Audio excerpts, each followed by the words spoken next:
Clase 6. Llegamos al corazón de la teología sistemática, a la cristología, esto es, la doctrina, la persona y obra de Jesucristo. Hermann Bavinck escribió que la doctrina de Cristo no es el punto de partida, pero sí el centro de toda la dogmática. Todo lo anterior conduce hacia Cristo y todo lo posterior brota de Cristo. Por eso la cristología es el corazón de la teología sistemática. Pero cuando nos adentramos en la cristología vemos que hay mucho más que solamente conceptos. Joseph Ratzinger decía que la fórmula central del cristianismo no es creo en algo, sino creo en ti. Y Pablo se lo expresa con toda claridad. Para mí, el vivir es Cristo. Entonces, en función de lo que nosotros realmente hablemos del Hijo, va a determinar quién es Dios para nosotros, quiénes somos delante de Dios y para qué también estamos viviendo. Pero hay que decir que, al igual que todas las ramas de la sistemática que se fueron deteriorando en el mundo posmoderno, la cristología tuvo un problema muy, muy grande. Y es el hecho de que en la mayoría de los ambientes evangelicoides se habla mucho, si es que todavía se habla en algunos ambientes, de una predicación cristocéntrica, que en la práctica muchas veces esa predicación no sabe ni quién es Cristo, porque hablan de un Jesús separado totalmente del Padre y del Espíritu. Entonces se repite que Jesús es esto, que el amor de Jesús, que el Jesús tal, que el Jesús tal, mientras que el Padre literalmente queda como un Dios invisible que está en el cielo y el Espíritu es un comodín para explicar todo aquello que no puedo. Entonces, o incluso puede servir como un objeto de teatro también puede ser. Eso no sé, habría que ver cuál de los dos es más blasfémico. Pero hay que decir que la verdadera predicación cristocéntrica no empieza irónicamente por Cristo, empieza por el Padre, porque Cristo es el Hijo del Padre, el enviado del Padre y el que hace la voluntad del Padre, el que nos reconcilia también con el Padre y el que entrega el reino al Padre. Por eso partimos primero de la doctrina del Padre y después pasamos a la cristología. De hecho, esto no es ninguna novedad. El pentecostalismo es fruto en gran manera de este deterioro sectario de la doctrina. Por ejemplo, el pentecostalismo directamente ha llegado a ser unicitario en muchos ambientes con los movimientos llamados solo Jesús. ¿Ok? Literalmente es la expresión de lo que estamos diciendo, solamente Jesús. Y tiene una enseñanza sabelianista y modalista, herejía totalmente. Son el claro fruto de la demostración de cómo se puede deteriorar la persona de Cristo hasta estos puntos. De hecho, Ratzinger escribió también miremos el traspasado, que como la oración se encuentra en el centro de la persona de Jesús, participar en su oración también constituye el presupuesto para conocerlo, porque comprendemos al Hijo cuando entramos en su movimiento hacia el Padre. O sea, la verdadera espiritualidad de Jesús dice Padre, Padre, Abba, Padre. Ahora, si una espiritualidad consiste solamente en hablar de Jesús, em, pero sin entender cómo ama a Jesús, cómo obedece a Jesús y cómo hay que buscar al Padre como lo hacía Jesús, entonces realmente no hay una predicación cristocéntrica, hay una predicación evangelicoide. De hecho, el Evangelio de Juan establece justamente ese orden en la primera línea. En el principio era el verbo era con Dios y el verbo era Dios. Bueno, ahí tenemos lo que hablamos en clases anteriores. Estaba con Dios, afirma la distinción personal, era Dios, afirma la unidad de esencia. Pero para estudiar esta cristología, como digo, estudiarlo en una horita es un trabajo imposible. Vamos a aplicar el llamado método del descenso. ¿Qué es el método del descenso? Bueno, partimos de lo más alto hasta lo más bajo, es decir, empezamos por la deidad y bajamos hasta la humanidad. Así que vamos a empezar por lo que se conoce como verbo e hijo. El Nuevo Testamento llama a esta única persona de dos maneras, a veces verbo y a veces hijo. Cada nombre distingue un aspecto particular de su identidad. Por ejemplo, Juan es el único que ocupa el término logos, verbo, que expresa al Hijo como la expresión personal perfecta de la eternidad de Dios. Es verdad que el texto griego logos se traduce como palabra y nosotros en la mayoría de Biblias tenemos verbo. Bueno, básicamente porque verbo viene de otra, en realidad no viene del griego, viene del latín, verbum, pero que significa exactamente lo mismo. Entonces, cuando se habla, se refiere al Hijo como el logos, el verbum, se está hablando de el Hijo como la expresión perfecta de la eternidad de Dios. Nuestra palabra exterioriza lo que tenemos en la mente, pero en Dios el verbo no es una idea, es la expresión viva y personal de todo cuanto el Padre conoce de sí mismo. Esto ya lo estuvimos viendo en clase sobre Trinidad. Si quieren profundizar un poquito más, pueden acercarse a verlo. Pero Agustín de Hipona en su libro número 15 de la Trinidad utilizó justamente la analogía de la palabra interior para ayudarnos a comprender cómo es la relación entre el Padre y este verbo. Es decir, el Padre se conoce perfectamente y ese conocimiento eterno posee una expresión igualmente perfecta, su verbo. Por eso Hebreos lo puede llamar al Hijo el resplandor de su gloria y la imagen exacta o perfecta de su sustancia. Si queremos saber cómo es el Padre, vamos a luego mirar el Hijo, porque el Hijo es la expresión exhaustiva de la mente del Padre.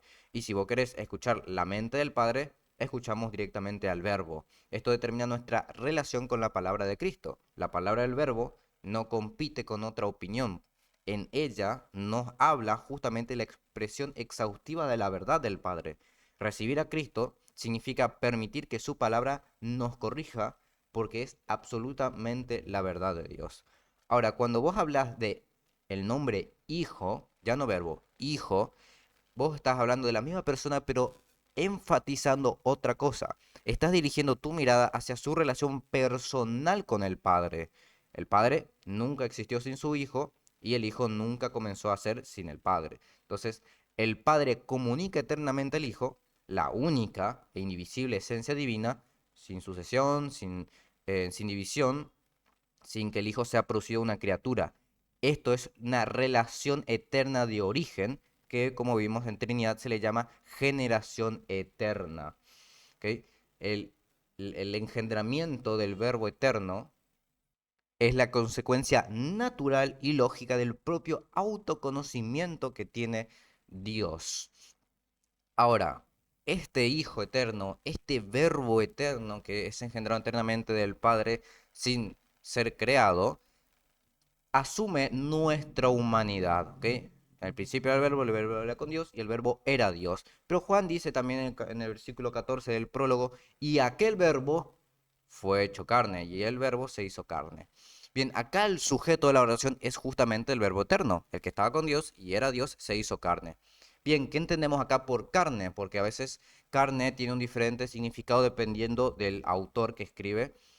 Pablo por ahí lo escribe en otro sentido, Juan lo escribe en otro sentido. Carne acá designa la realidad completa de la condición humana. Es decir, cuando dice que el verbo se hizo carne, significa que asumió en su hipóstasis personal un cuerpo, un alma, una inteligencia, una voluntad, la sensibilidad y la capacidad de sufrir como cualquier otro hombre. ¿Ok? El Hijo no asumió solamente un cuerpo que va a ocupar también como instrumento, sino que asumió una verdadera humanidad. Pensó con una mente de hombre, amó con un corazón de hombre, obedeció con la voluntad de un hombre, sintió hambre, dolor, angustia, como cualquiera de nosotros. De hecho, en todo esto, Gregorio Nacianceno formuló una regla que va a permanecer desde siempre en toda la historia del dogma de la cristología. Lo que no ha sido asumido no ha sido sanado. Entonces, aquello que no asumió no ha sido sanado. Por eso, necesariamente tuvo que haber asumido absolutamente todo de nosotros para poder sanar todo también de nosotros. Esto significa que asumió una humanidad completa porque vino a salvar al ser humano completo. ¿M? Entonces, que nuestra mente puede ser renovada porque Cristo justamente poseyó y santificó una mente humana. Puede sanar nuestra voluntad porque asumió una voluntad humana. Y también podemos obedecer porque Él ya obedeció con una obediencia puramente humana. Entonces vemos que la encarnación alcanza cada dimensión de nuestra humanidad. Pero habría ahora también que preguntar cómo sucede esta encarnación y qué también hace cada hipóstasis divina. De hecho, Lucas capítulo 1 versículo 35, si lo traducimos literalmente del texto griego, es un versículo que a veces desde la Reina Valera se pierde algunos detalles, pero el texto griego dice literalmente, el Espíritu Santo vendrá sobre ti y el poder del Altísimo te cubrirá con su sombra. Por eso también lo que está siendo engendrado será llamado Santo Hijo de Dios. Vemos que el texto presenta, en primer lugar, al Altísimo, al Espíritu Santo y al Hijo que está siendo engendrado según su humanidad. Entonces, el Padre envía al Hijo, el Espíritu viene sobre María, el poder del Altísimo la cubre con su sombra y el Hijo asume la humanidad concebida en ella. Entonces vemos que la acción ad extra trinitaria, las tres hipóstasis divinas realizan inseparablemente la obra exterior de Dios. La potencia divina que produce justamente la concepción pertenece igualmente al Padre, al Hijo y al Espíritu Santo, pero de esta potencia que es de las tres hipóstasis, solo el Hijo queda personalmente unido a una humanidad producida. De hecho, Santo Tomás de Aquino lo explicó distinguiendo justamente el principio de la operación y el término de la operación. ¿Ok? Primero, entendamos las palabras. El principio de la operación es aquel que causa la obra. El término es la persona en quien esa obra culmina. Entonces, las tres personas causan la encarnación mediante una única y misma potencia divina, pero la humanidad queda unida solamente a la persona del Hijo. ¿Ok? Las tres hipóstasis obran, entonces, tanto el Padre, el Hijo y el Espíritu Santo son o actúan, mejor dicho, como principiativamente, es decir, como generadoras o productoras de principio. Entonces, esta forma de actuar como fuente productora de la obra se la denomina justamente actuación principiativa. En el Padre y el Espíritu la acción permanece justamente en el orden causal, pero en el Hijo, además, también la unión termina personalmente. Por eso se le dice que es terminativa la encarnación, porque termina en el sujeto del Hijo. El Padre no se encarna ni el Espíritu tampoco se encarna. El que se encarna es el Hijo. Por eso decir que el Padre prepara el cuerpo, que el Espíritu se encarga de concepción virginal, está perfecto, porque no hay un momento en que el Hijo tampoco no actúe. El Hijo actúa porque asume personalmente la encarnación. Bien, llegamos justamente a que llegamos a esto, a la unión de la humanidad con la persona del Hijo, lo que también se conoce como la unión hipostática. De hecho, Gerald Collis, que era un jesuita especializado en cristología, decía que hacer teología exige también vigilar nuestro lenguaje en presencia de Dios. Entonces, acá es muy importante cada palabra, porque la humanidad de Jesús jamás existió como una persona humana independiente. ¿Ok? Si por un lado tuviésemos a Jesús hombre y por otro lado un Jesús que está, Dios que está en el cielo, eso sería dividir al Hijo y eso se llamaría herejía nestoriana. ¿Ok? Desde el primer instante de su concepción ya existe esa humanidad en la persona, en la hipóstasis eterna del Hijo.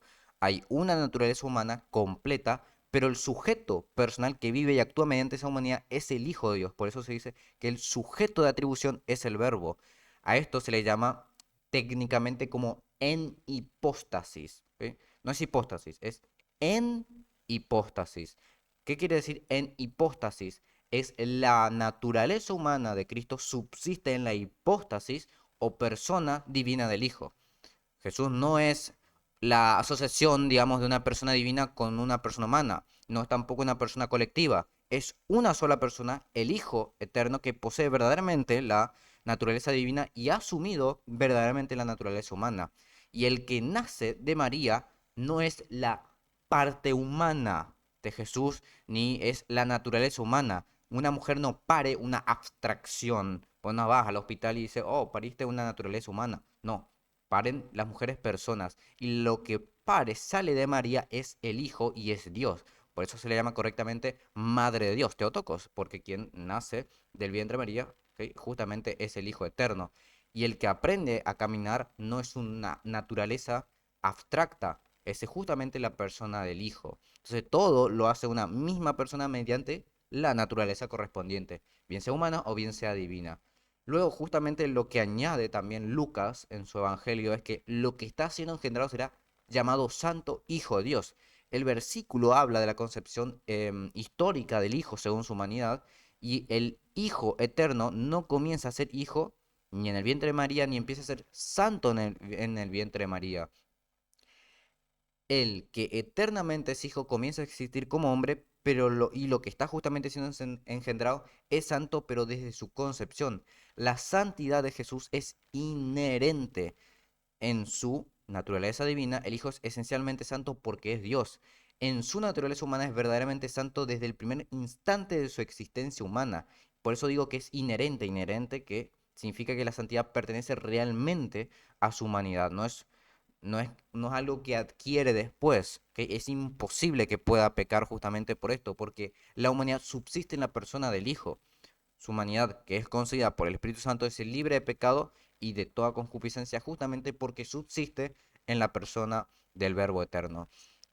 Luego, es verdad que Jesús crece en sabiduría, crece en un montón de cosas, pero jamás creció en santidad, porque siempre fue absolutamente santo. Su desarrollo humano fue desarrollo perfecto de una humanidad que ya era santa. Cada decisión de su voluntad justamente es una expresión del amor completo al Padre. Por eso hay la gente que dice que Jesús puede pecar es que no se entera de absolutamente nada. O sea, de verdad no tiene ni la base más mínima de cristología. O sea, son personas blasfemas. ¿Ok? Jesús no recibe su impecabilidad por la obra del Espíritu Santo, no lo recibe por el Padre, ni lo recibe de María. Aquella humanidad es santa porque subsiste en la persona del Hijo. ¿Mm? Todas sus tentaciones luego fueron reales porque tocaron verdaderamente aspectos de su humanidad, como el hambre, el cansancio o el temor también. Pero la tentación jamás encontró una inclinación desordenada que pudiera llevarlo a pecar. Entonces, el que no pueda pecar no significa tampoco que sea menos libre. ¿Ok? La libertad perfecta consiste justamente en amar el bien sin necesidad de ser un esclavo de otra cosa. Entonces Dios es supremamente libre y no puede mentir. Entonces el Hijo encarnado es perfectamente libre y no puede tampoco pecar contra el Padre. Entonces esta imposibilidad personal de imposibilidad justamente de poder pecar la llamamos impecabilidad. De hecho, cuando Hebreos dice que fue tentado en todo según nuestra semejanza, lo hace pero sin pecado, precisamente porque es el sacerdote que nosotros necesitábamos. O sea, su compasión nace de haber soportado justamente la presión, el sufrimiento de la tentación, pero sin rendirse como lo hubiese hecho cualquier otro sacerdote. Entonces, esa es la facilidad o el privilegio de acercarnos a un mediador cuya santidad no es movible. Respecto a también a la encarnación, respecto a la relación con el Padre y el Hijo dice, en relación hablando con el Padre antes de su entrada al mundo en Hebreos 10, sacrificio y ofrenda no quisiste, mas me preparaste cuerpo, holocaustos y expiaciones por el pecado no te agradaron. Entonces dije, he aquí que vengo, oh Dios, para hacer tu voluntad. Bien, acá este versículo es interesante porque habla de cómo el Hijo decide asumir esta humanidad por el desagrado del padre respecto a que ya no le interesaban los holocaustos ni ninguna clase de estos sacrificios, y le preparó un cuerpo.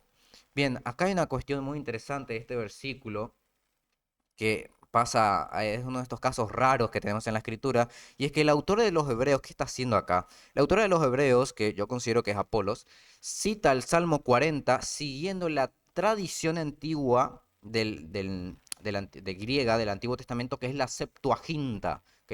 En el, ahora, en el texto hebreo del Salmo 46 se lee otra cosa, no se lee me preparaste un cuerpo, o un cuerpo me preparaste. Lo que dices, has cavado oídos para mí, o has abierto oídos para mí.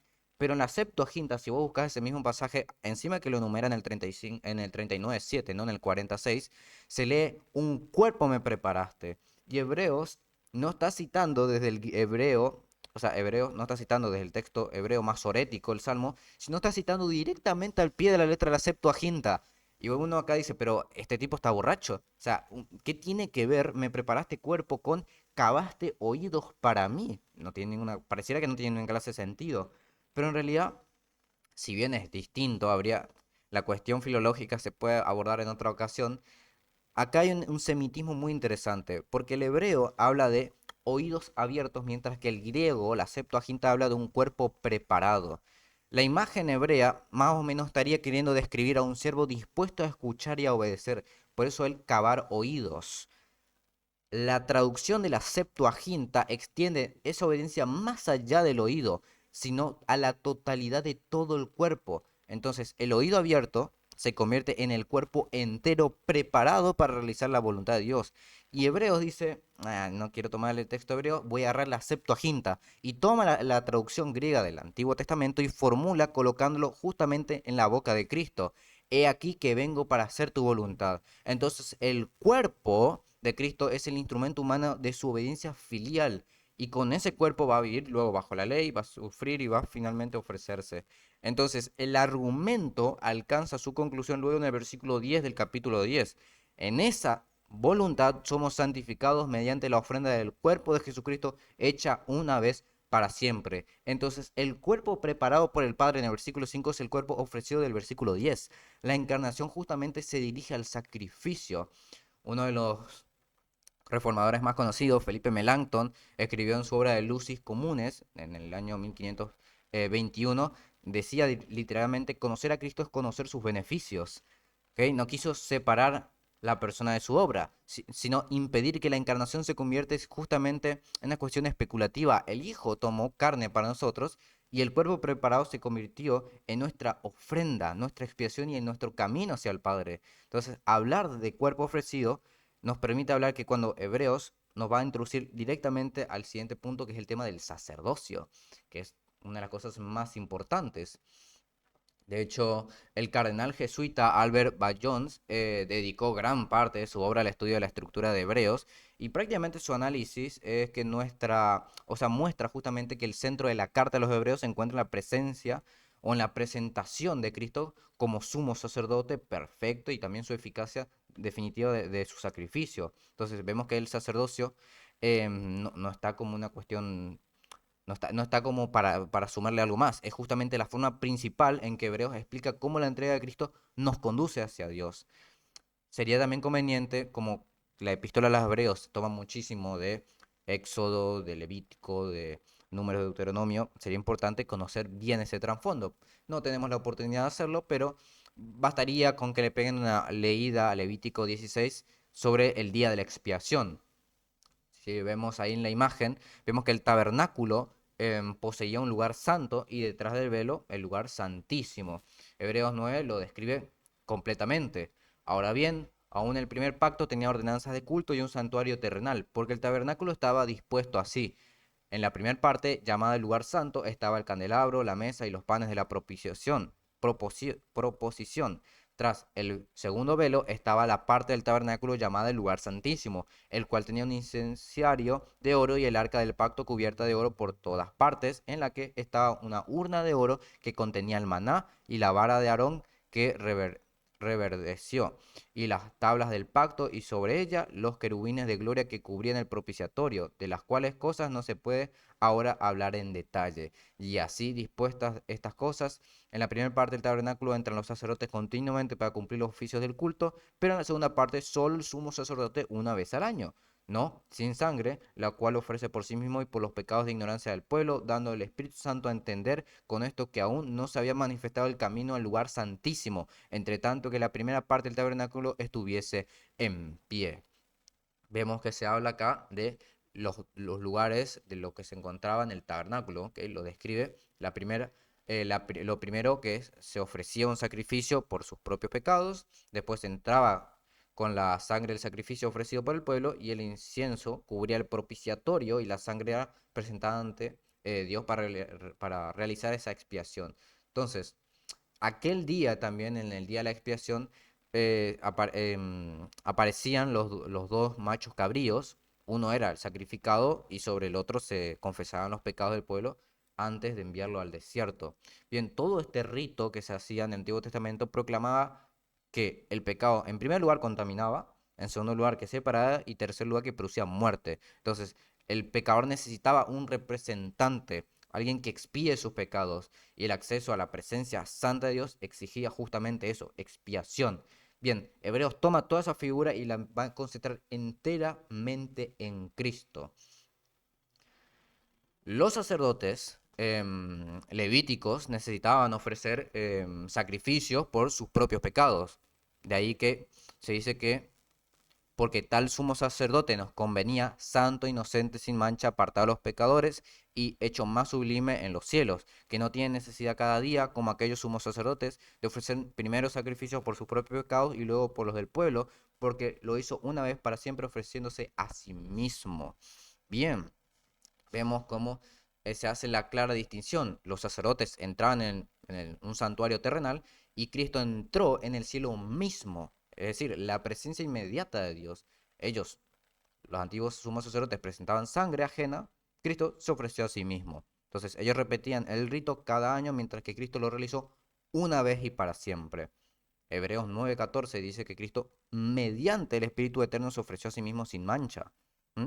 Toda la Trinidad luego aparece. El Hijo se ofrece, lo hace al Padre y lo hace mediante el Espíritu Eterno, se le llama acá. Entonces la cruz es una acción trinitaria.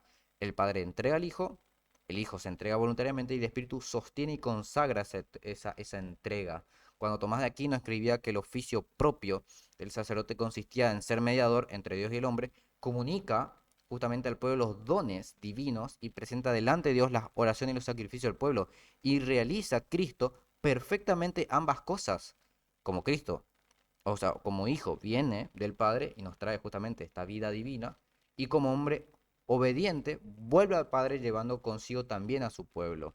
Entonces, en Cristo, además, sacerdote y ofrenda son cara de la misma moneda, que nos presenta algo exterior a sí mismo. ¿Ok? El sacerdote ofrece su propia vida, su propia obediencia y su propio cuerpo. Entonces vemos que la víctima no es obligada, no es arrastrada. El hijo dice, he aquí que vengo para hacer tu voluntad. Cuando Martín Lutero sostuvo la disputa de Heidelberg, que dice que merece llamarse teólogo quien comprende las obras visibles de Dios, contemplándolas en el sufrimiento y en la cruz. Por eso se lee mucho, en el luteranismo está lo de la teología de la cruz. Bueno, ahí conocemos cómo salva a Dios. ¿Ok? El rey vence entregándose y el sacerdote abre el santuario convirtiéndose en ofrenda y el santo carga la condenación de los impíos. Entonces vemos que nuestro acceso al Padre descansa en la obra de Cristo, descansa en el cuerpo santo de Cristo que fue ofrecido una vez y para siempre. De hecho, Hebreos acá ocupa una palabra griega muy concreta que es epafax, que es un acto realizado una vez con eficacia permanente. ¿Ok? El sacrificio de Cristo es irrepetible porque alcanza realmente aquello que los sacrificios antiguos no podían hacer. Por eso Hebreos también 10:14 añade diciendo, con una sola ofrenda hizo perfectos para siempre a los santificados. La ofrenda terminó, pero el sacerdote sigue vivo. La resurrección y la ascensión manifiestan la permanencia. Luego añade todavía más Hebreos 9:24. Dice que Cristo entró en el cielo mismo para presentarse ahora por nosotros ante Dios. Y luego el capítulo 7, versículo 25 dice, puede también salvar perpetuamente a los que por él se acercan a Dios, viviendo siempre para interceder por ellos. Entonces vemos la intercesión de Cristo en su presencia personal y permanente ante el Padre en favor de nuestro pueblo, o sea, en favor de su pueblo, o sea, nosotros. Y el crucificado, este crucificado resucitado, compadece por nosotros llevando en sí mismo el valor eterno de su sacrificio consumado. Entonces, vemos que la intercesión aplica y representa perpetuamente ante el Padre la obra que terminó en la cruz. Y el mismo Padre que preparó el cuerpo recibe la ofrenda luego del Hijo. Y el mismo Padre que lo envió quiere nuestra salvación y estableció luego el sacerdocio del Hijo. Y Cristo intercede dentro del propósito eterno del amor del Padre. Esto justamente nos lleva a hablar del medio del sumo sacerdote que ya estaba delante del Padre por nosotros. Cristo lleva nuestras súplicas, lleva nuestra debilidad y nuestra vida entera en la presencia de Dios. Hebreos 4 también dice que tenemos un gran sumo sacerdote que atravesó los cielos. Jesús, el Hijo de Dios. Entonces, Él puede compadecerse de nuestras debilidades porque justamente fue probado en todo según nuestra semejanza. Por eso nos podemos acercar confiadamente al trono de la gracia, como lo expresa claramente Hebreos. Entonces, fíjense el movimiento que se nos presenta acá. El Hijo atraviesa los cielos y nosotros nos acercamos al trono de la gracia. Luego, su ascensión produce luego nuestro acceso a Dios. Y Cristo se encuentra corporalmente en el cielo y por el Espíritu Santo hace presente su vida sacerdotal en toda su iglesia. Su presencia con nosotros y su comparecencia por nosotros son dos, digamos, dimensiones, dos caras de una misma mediación. Entonces, cuando te preguntas, ¿qué está haciendo Jesucristo hoy por nosotros? Está intercediendo por nosotros. De ahí se cumplen las palabras de Cristo en Hechos, que estaré con ustedes hasta los fines de la tierra.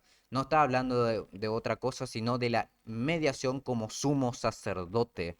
Juan Calvino escribió, de hecho, en el comienzo de su tercer libro de Institución de la Fe Cristiana, que mientras Cristo permanezca fuera de nosotros, todo lo que sufrió e hizo para salvación del género humano, permanece sin beneficio para nosotros. Por eso, el Cristo, comunica su espíritu. El Espíritu nos une al Hijo y unidos al Hijo participamos de su acceso al Padre. Así debemos entender la presencia de Cristo. Él está con su iglesia como el sumo sacerdote vivo que nos comunica su Espíritu, sostiene nuestra fe y nos introduce continuamente al Padre. Entonces, cuando la conciencia nos acusa, Cristo intercede. Cuando la oración por ahí se vuelve media torpe nuestra, porque no sabemos orar, Cristo intercede. Cuando la muerte se nos aproxima, Cristo intercede. Y cuando nuestra seguridad descansa en aquel que murió por nosotros, vive delante de Dios también. Hebreos 10 vuelve con la imagen del santuario, teniendo libertad para entrar en el lugar santísimo por la sangre de Jesucristo, por el camino nuevo y vivo que Él nos abrió a través del velo. Esto es su carne, teniendo gran sumo sacerdote sobre la casa de Dios, acerquémonos. Vemos que el cuerpo preparado se convirtió en cuerpo ofrecido. El cuerpo ofrecido abrió el velo y el Cristo resucitado permanece como sacerdote sobre la casa de Dios. Entonces toda la encarnación conduce hacia este acceso. El Hijo vino del Padre para llevarnos consigo hasta el Padre. Esto es la intercesión que hoy está haciendo Cristo sobre toda su iglesia. Respecto a ahora, si ya podemos ir descendiendo un poquito más, ya arrancamos del Verbo eterno, pasamos a la encarnación como sumo sacerdote, ahora estamos bajando un poquito más ahora sobre una precisión respecto a los nombres de Jesucristo y Cristo Jesús. ¿Okay? Bien sabemos que Jesús es el nombre recibido en su nacimiento histórico, que significa literalmente el Señor salva. De hecho, el ángel lo explica con toda claridad: llamarás su nombre Jesús porque él salvará a su pueblo de sus pecados. Entonces, el nombre señala a la persona concreta nacida de María, al hombre que caminó durante aquellas tierras polvorientas de Palestina. Pero suele producirse que a veces no sabemos la diferencia entre Jesucristo y Cristo Jesús. Creemos que simplemente son dos formas más de que se le puede llamar a la misma persona. Pero pasa lo mismo que pasa con verbo hijo. Si bien la persona es la misma, se está queriendo enfatizar cosas distintas. Cuando vos hablas de Cristo, es una palabra que se traduce de Christos, que corresponde justamente al hebreo, que es el ungido. Cristo es un título de oficio, ¿no? No es el apellido de Jesús. Cuando vos confesás Jesús es el Cristo, significa que estás reconociendo que este Jesús es el ungido prometido por Dios. Ahora, Pablo a veces ocupa tanto Jesucristo como Cristo Jesús. Cuando el nombre histórico aparece primero, es decir, Jesucristo, la confesión avanza desde Jesús hacia el reconocimiento de su oficio como Mesías. Cuando el título aparece primero, es decir, Cristo, Jesús, ahí el ungido ocupa inmediatamente el primer plano y toda la oración queda gobernada justamente porque es el ungido y su misión. Vos cuando abrís Filipenses, Efesios y las cartas principalmente pastorales, la expresión Cristo Jesús aparece prácticamente en su mayoría. Prácticamente no aparece Jesucristo. Y muchas de las Biblias, la Reina Valera, traducen muchas veces Jesucristo cuando en realidad el texto griego dice Cristo Jesús. Romanos 1.1 dice literalmente Pablo, siervo de Cristo Jesús, mientras que la Reina Valera imprime siervo de Jesucristo. También pasa lo primero en 1 Timoteo 1.1, que se lee Pablo apóstol de Cristo Jesús, mientras que la Reina Valera tiene la forma de Jesucristo. Entonces, escuchar Cristo Jesús nos obliga a oír nuevamente el título. Jesús es el ungido. Y cuando Juan Calvino organizó en el capítulo 15 del segundo libro de la institución, lo hizo alrededor justamente de estos tres oficios: profeta, sacerdote y rey. Vemos los tres oficios. De hecho, Santiago capítulo 1 versículo 1 lo presenta con absolutamente siervo de Jesucristo. Cuando se habla de profeta, ¿por qué se le dice que Jesús es profeta? Bueno, Cristo es profeta porque Cristo es el verbo que revela al Padre y pronuncia justamente la verdad. Su palabra va a no solamente iluminar, sino que también va a gobernar lo que nosotros creemos. Pero también es sacerdote, porque ofrece un cuerpo preparado y realiza la expiación y abre luego el santuario para interceder por nosotros. Eso es lo que acabamos de ver recién. Pero también tiene otros oficios más: es rey, porque como rey recibe toda la autoridad en los cielos y la tierra, y va a someter a los enemigos y va a gobernar a su iglesia que conduce hacia el reino. Entonces, decir, para mí, el vivir es Cristo significa justamente vivir bajo estos tres oficios: como profeta, como sacerdote y como rey. Ahora, si hablamos de rey, hablamos de reino. Y cuando hablamos del reino, tenemos que acercarnos a Colosenses 1.13, que dice que el Padre nos ha librado de la potestad de las tinieblas y trasladado al reino de su amado Hijo. Bien, acá Pablo ocupa dos acciones ya realizadas: nos libró y nos trasladó en presente. Entonces, bueno, no, nos trasladó en pasado, mejor dicho, ¿ok? nos libró y nos trasladó en pasado. Los creyentes estamos actualmente en el reino del Hijo. Cristo no está esperando a que comience su reinado. De hecho, Hechos 2 presenta la resurrección y la exaltación como cumplimiento de la promesa hecha a David, y Pedro proclama que Jesús fue exaltado a la diestra de Dios y que Dios lo ha hecho Señor y Cristo. Y luego Efesios 1 añade aún más, dice que el Padre lo sentó a su diestra en los lugares celestiales, sobre todo principado, autoridad y poder y señorío. Bien, cuando hablamos del reino, vamos a acercarnos también a 1 Corintios 15, 25, que declara, preciso es que Él reine hasta que haya puesto a todos sus enemigos debajo de sus pies.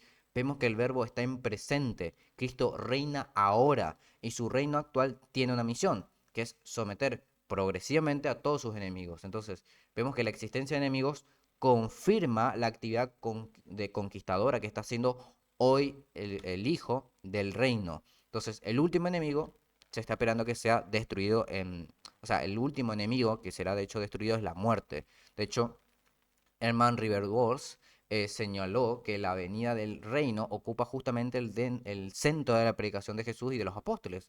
El reino llegó en la persona y la obra del rey. Comenzó con la encarnación, irrumpió en los milagros de Cristo, fue establecido por su muerte y luego la resurrección manifestó públicamente esa exaltación. Y este es el punto que a mí me parece una ocurrencia tremenda que no se ha creído absolutamente nunca, que es en el dispensacionalismo de John Nelson Darby y Scofield, que separa a Israel y a la iglesia como que son dos cosas paralelas y distintas, y convierte a la iglesia en un paréntesis dentro del plan de Dios, y lo que hace es postergar el reino davídico porque supuestamente Israel, que es más importante, rechazó la oferta del reino. Bien, esto es una locura, esto es una barbaridad, porque el Padre ya trasladó a la iglesia al reino del Hijo. Cristo ya está ocupando el terreno, no está esperando para reinar en el futuro, ya está poseyendo toda la autoridad de los cielos y de la tierra. Cristo ya reina mientras somete a sus enemigos. Entonces, vemos que es una barbaridad realmente, porque Pentecostés tampoco hay una suspensión del reino, es justamente la efusión del Espíritu realizada por el Rey que fue exaltado. Y de hecho Pedro interpreta el derramamiento del Espíritu como resultado directo de que Cristo fue levantado y sentado a la diestra de Dios Padre. Entonces la iglesia no es un paréntesis, eso es una barbaridad. El pueblo sobre el cual el Hijo reina y del cual anuncia su señorío es a las naciones y a la iglesia hoy. Esperemos lo que sí estamos, a lo mejor dicho, esperando es todavía la manifestación pública y universal de aquello que ya comenzó. Pero Cristo ya reina ahora, pero cuando vuelva a su reino será visible para todos. Los muertos van a resucitar y la muerte será destruida y toda rodilla se doblará delante de su nombre. Entonces el reino ya ha sido inaugurado y avanza progresivamente hasta su inauguración. Y esta relación, y a esta relación entre comienzo, presente y plenitud futura, la teología la llama justamente la escatología inaugurada. Entonces, estar en el reino significa vivir bajo una autoridad presente. Nuestro cuerpo pertenece al rey, toda nuestra vida pertenece al rey porque el rey ya reina ahora. Entonces, la iglesia, ¿qué es lo que hace? La iglesia lo que hace es anunciar el evangelio porque el rey ya posee las naciones. Ora porque su sumo sacerdote ya está delante del Padre y resiste al pecado porque ya fue liberado del dominio de las tinieblas. De hecho, 1 Corintios 15 lleva justamente el reinado de Cristo hacia su propósito. Luego, el fin, cuando entregue el reino al Dios y Padre, cuando haya suprimido todo dominio, toda autoridad y potencia. Entonces, el Hijo recibe del Padre el reino mesiánico, conquista mediante su muerte y resurrección, somete a sus enemigos y después entrega al Padre el reino plenamente, el reino completamente pacificado.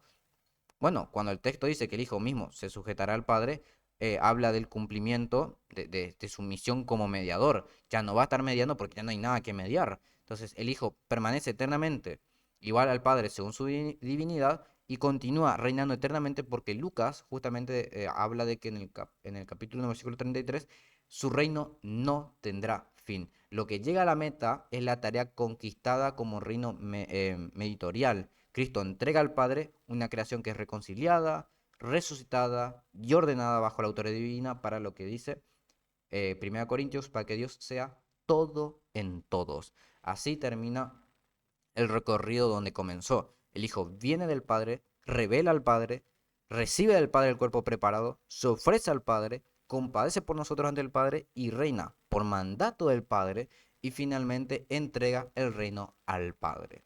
Entonces, este es el pequeño recorrido que hacemos respecto a la cristología, este método de descenso donde vemos cómo el Hijo recibe del Padre y luego se lo devuelve. Entonces, cuando Pablo dice que para mí el vivir es Cristo, asume realmente la existencia del creyente. Cristo es la verdad que gobierna todo en nosotros y el sacrificio es lo que sostiene también nuestra conciencia. El Hijo eterno, que no tenía razón de por qué venir, vino por amor del Padre. Así que con esto y un bizcocho terminamos la clase número 6 de la Cristología, doctrina de la persona y obra de Jesucristo.